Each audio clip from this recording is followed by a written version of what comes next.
I'm going to try to survive in the Dixie Trailer Park for 7 days at insane population settings. By the end of the week, the population will reach the fateful 16 times multiplier as they constantly migrate towards me. No, they got me. Oh, no!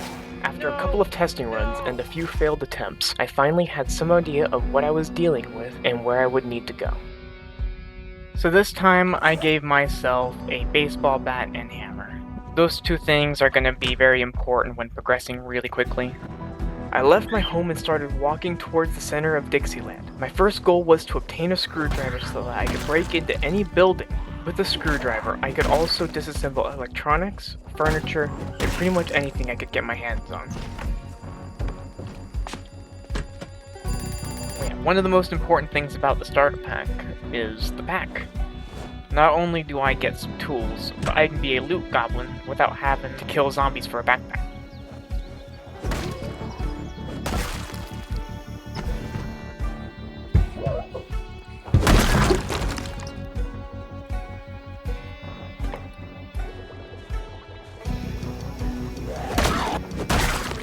There is a decent chance that there is a zombie nearby that has a screwdriver stabbed into them.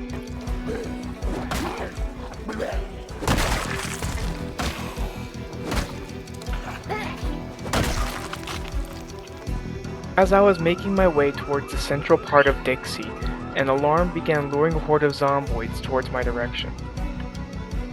I hid between some trees, but a Zomboid spotted me, prompting my escape towards the bathrooms. I took a couple of turns into the bathroom, and I waited for anyone to follow, but no one came.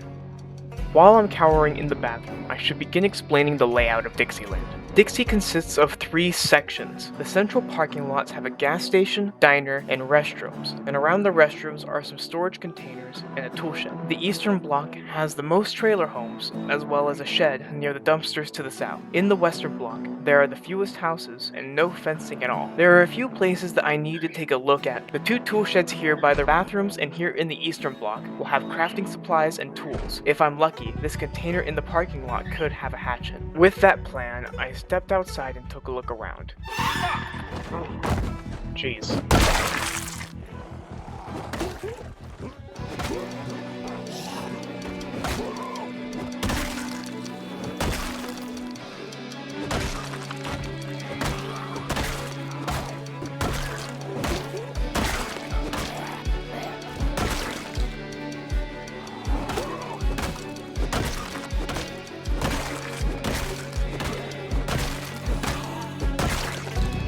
The Zomboids destroyed the door to the shed just outside. I attempted to clear the area so that I could raid the shed for supplies.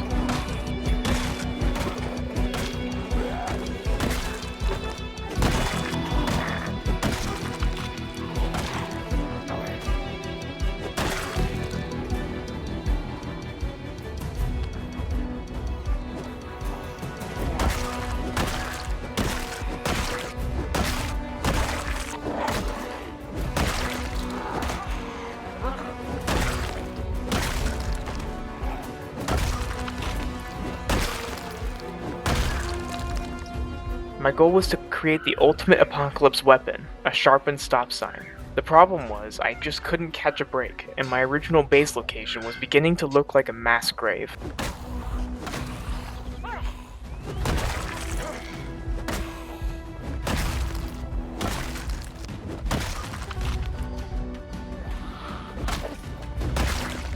I moved towards the soda container, but I was not skilled in metalworking, only fighting. I locked myself in the soda container, and finally made my weapon. It's incredibly strong, but it breaks incredibly easy. So, now I am ready to take on the hordes. Let's kill them all!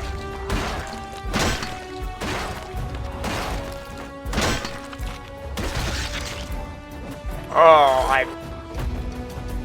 I slipped on my alt key and got myself scratched. It wasn't game ending, but blood would attract the Zeds to me, and infections are fatal if left untreated. Come on, I just want to rip these socks.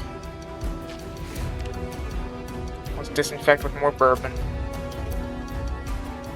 This container has planks, but there's a chance that an axe is also kept here. I got unlucky, but the other 6 crates in the back could hold something, but I would need to check later.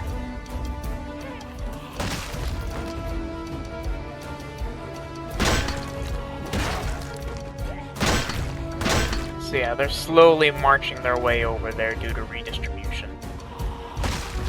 Even with limited water, there were buildings all around that had portable water dispensers, which would let me clean my bandages and keep me hydrated for now.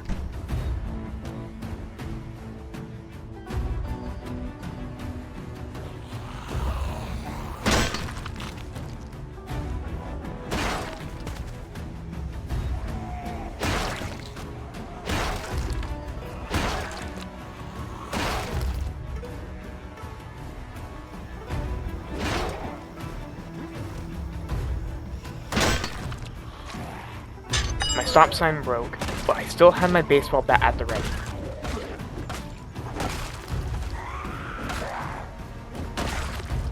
I checked my scratch, climbed through the window of the shed, and found plenty of new supplies, as well as a metal spear, which I chose to leave behind.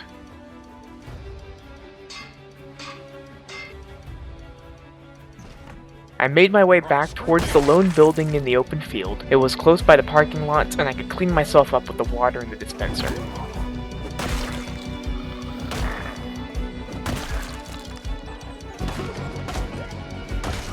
With no bed, I would have to find a chair to take a nap in for the afternoon.